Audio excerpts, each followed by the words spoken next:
Hello.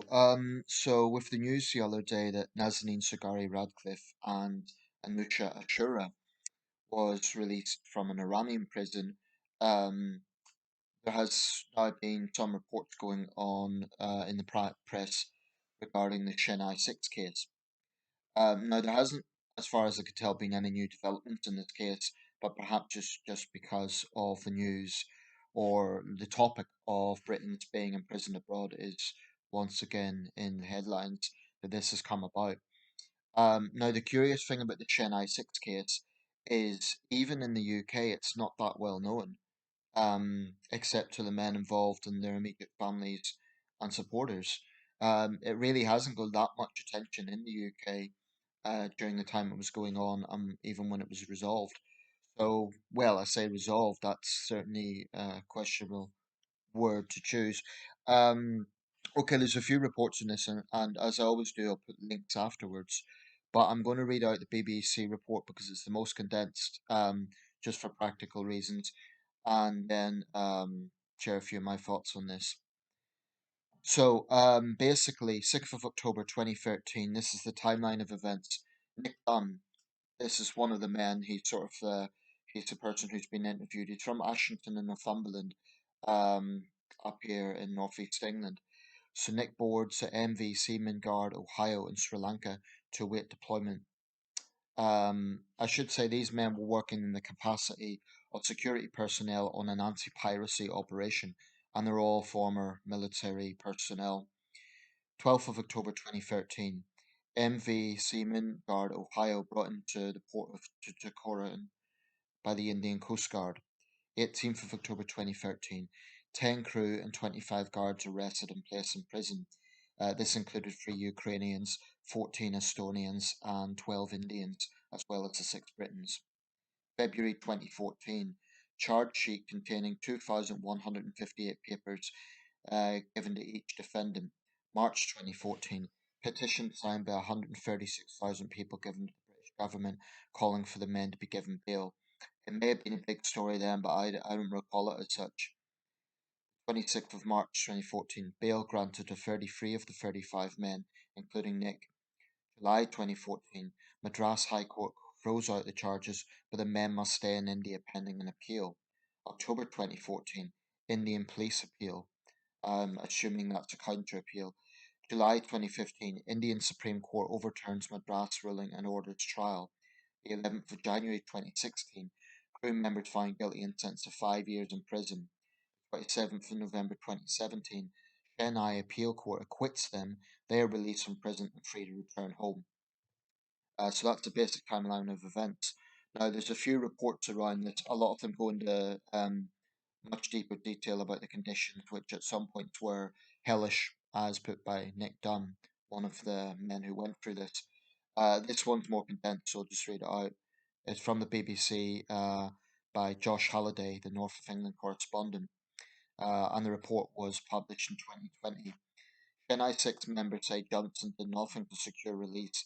Nick Dunn was arrested while working as a security guard on an anti-piracy ship in 2013. A former British serviceman who spent 4 years in an Indian prison had said he was let down by the UK government and that Boris Johnson did nothing as Foreign Secretary to secure their release. Nick Dunn, 34, was one of 6 men who were detained while working as security guards on the MV Seaman Guard Ohio, an anti-piracy vessel in the Indian Ocean in 2013.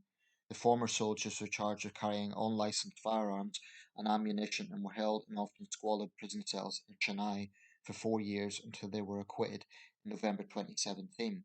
The men insisted that they had been granted permits by the UK's Department for Business, Innovation and Skills, something the head of export controls eventually confirmed to the Indian authorities.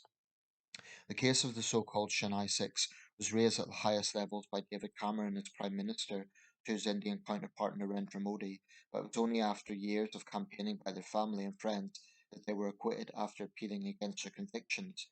Speaking in detail for the first time about his experience, Dunn said he respected the efforts of Foreign Office staff on the ground in India, but felt that senior politicians, including Johnson, did not do enough to secure their release.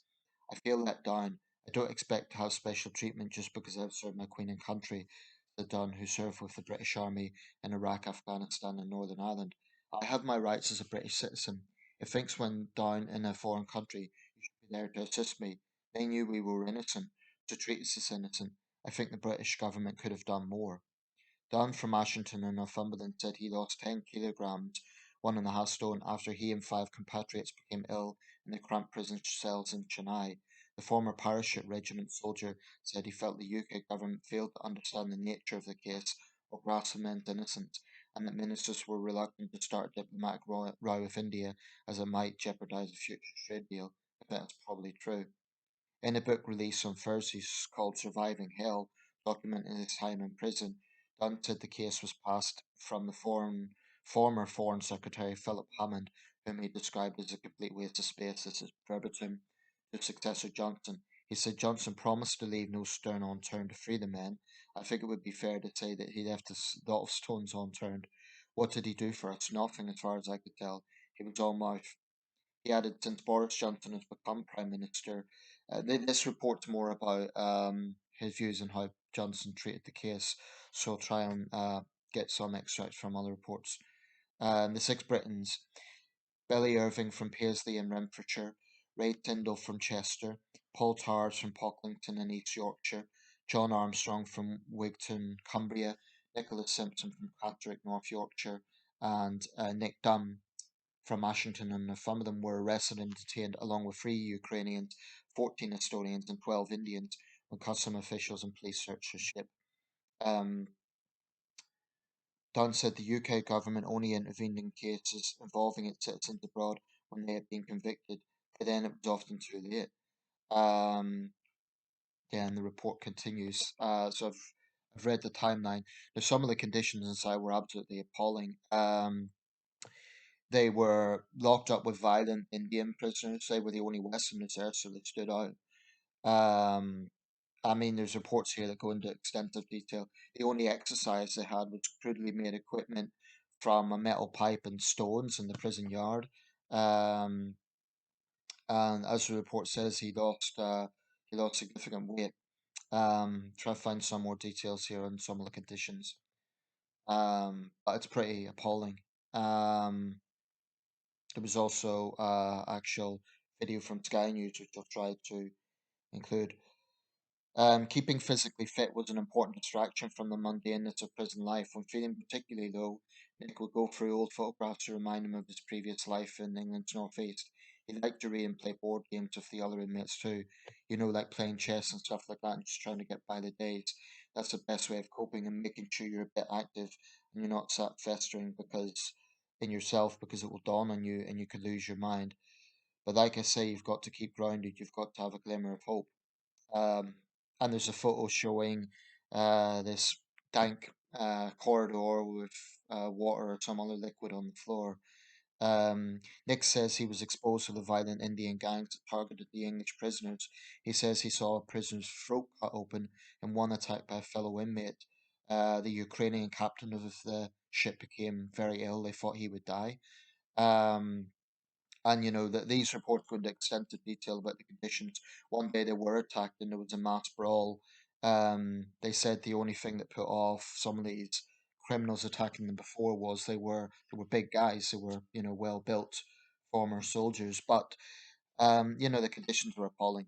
So I'm going to put all three links just because they kind of amalgamate everything I want to lay out about this case. Okay, so some of my thoughts on this. I do wonder why it didn't get that much attention compared to other cases of Britons being arrested abroad. Now, the important thing about this is these men were acquitted in a Chennai appeals court in 2017. So to those saying, well, how could they be innocent when they had weapons? The point is they were on an anti-piracy operation. It was their job to have weapons. That was part of the job. It was an anti-piracy operation. Um, and they were contracted to do that, and they had the necessary paperwork to do so. One does have to wonder why did the Foreign Office not more forcefully show that to the Indian side early on and say, look, this is they have permits. This is authentic. Um, Apparently, they were the rumor went around the prison that they were foreign terrorists. Um, I do suspect a very big part of this in terms of its lack of coverage, lack of real attention from the British government. Now, Cameron and Johnson said they'd done their best. Doesn't say anything about the May administration. Um, they were released fairly early in her term, but Johnson, of course, was Foreign Secretary at that time. But I do suspect a lot of it is in our complex relationship with India. Um, India is a country that we have close links with for obvious reasons, from over a century of colonization, from the fact we have a very large Indian diaspora in this country. And I do think that post Brexit, Britain is determined to get trade deals, and that's understandable. It is possible that they were acquitted as part of some sort of behind the scenes diplomacy, um, perhaps in exchange for something.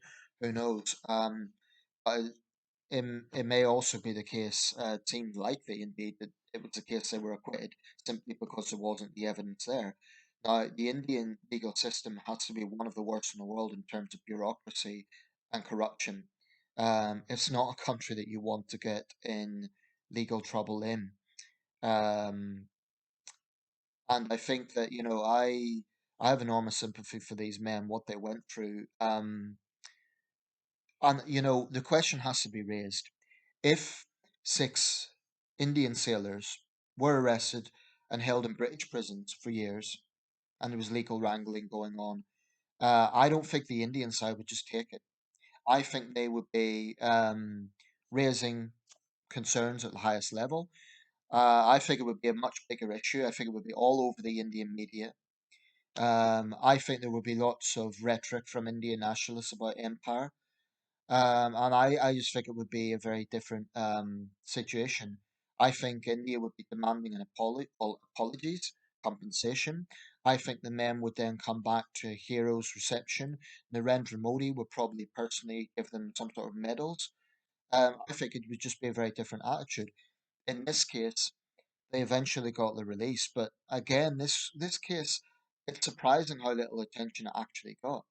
Six innocent British citizens held in a prison thousands of miles from home in appalling conditions for a crime they didn't commit. And this is testified by the fact that it was an Indian court that acquitted them.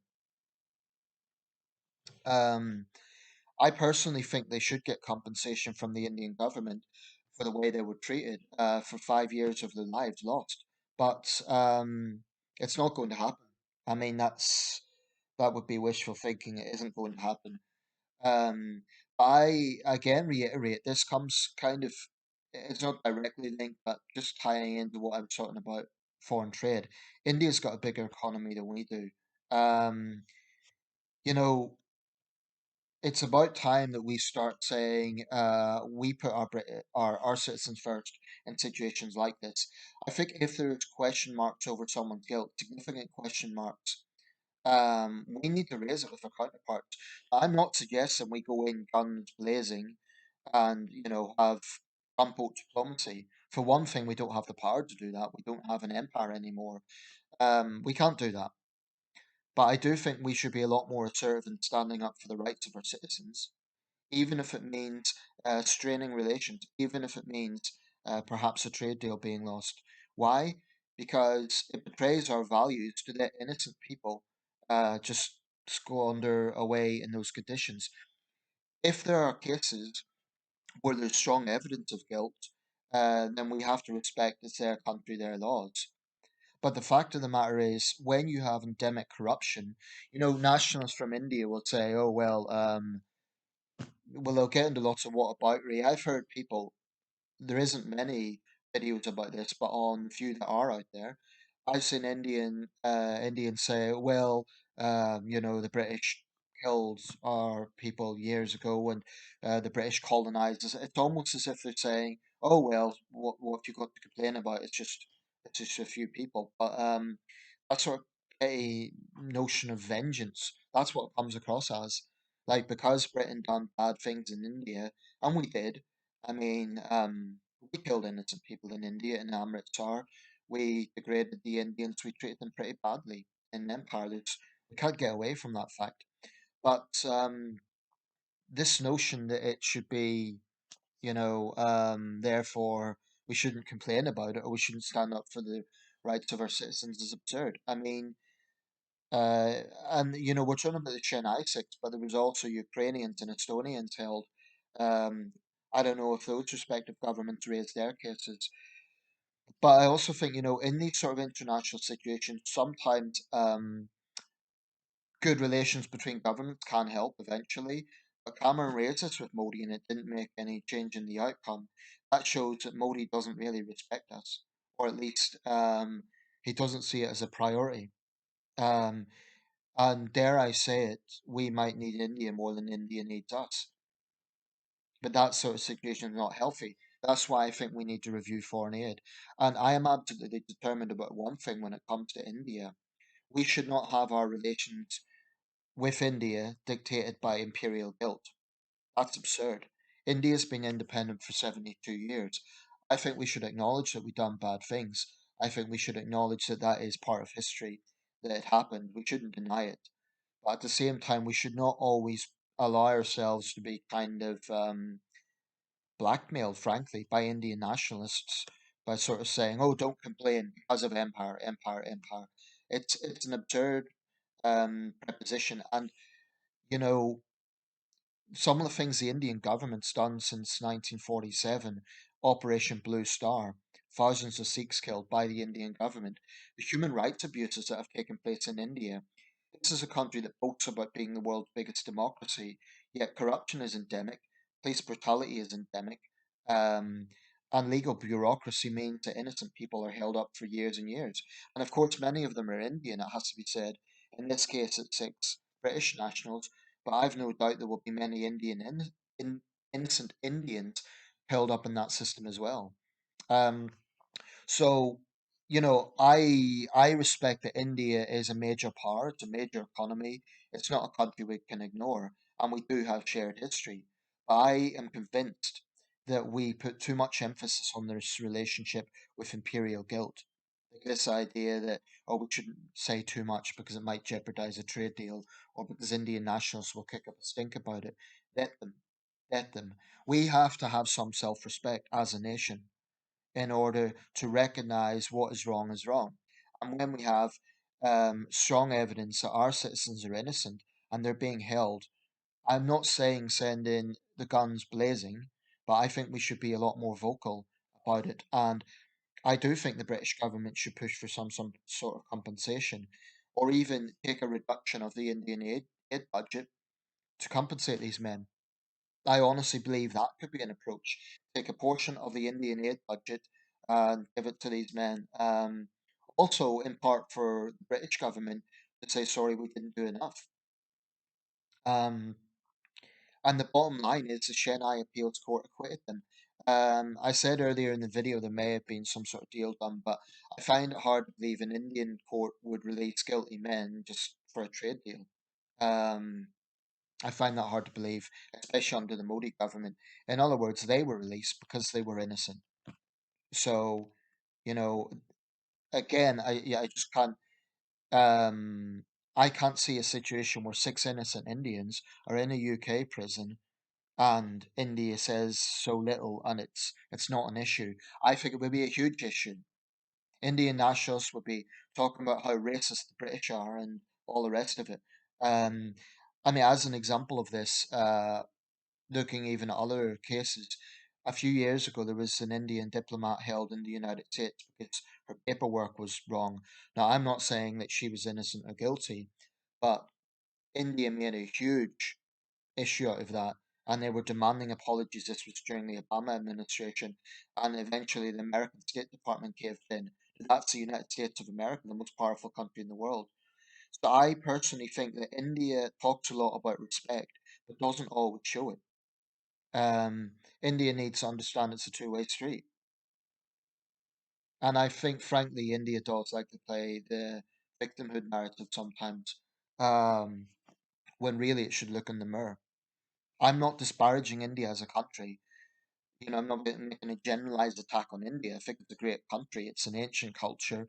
It's a great country. But You call yourself the world's biggest democracy. Have a look in the mirror. Look at your corrupt justice system. Look at the serious human rights abuses that take place in your midst. Then ask yourselves honestly, I'm addressing Indian nationals here, ask yourselves honestly, if innocent Indians were held in a UK prison, do you really think that that would be okay? It's about mutual respect. And I just, as a final word, I hope these men can rebuild their lives. They'll probably never get compensation, but if they can at least find a way to find inner peace and rebuild their lives. I imagine there's a lot of flashbacks, probably PTSD. I hope they're getting the help they need. I mean, it's 5 years on now, but I don't think you could ever forget something like that. I just hope they can rebuild their lives, find inner peace, and yeah, and go from there.